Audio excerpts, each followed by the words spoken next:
اسلام میں نماز جنازہ کا آغاز ہجرت کے پہلے سال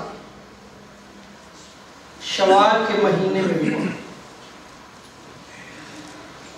امام ابن حجر اسقلانی نے اسد الغابہ میں، امام ابن اثیر نے الاصابہ میں، اور حافظ ابن کثیر نے البدایہ و نہایہ میں نقل کیا ہے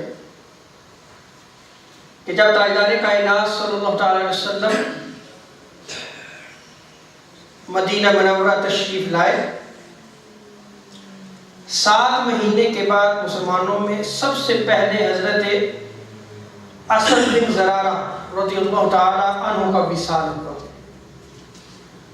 اور آقا علیہ السلام نے سب سے پہلے ان کی نماز جنازہ پڑھائی۔ اس سے پہلے جو ہے وہ نماز جنازہ مشروع نہیں تھا۔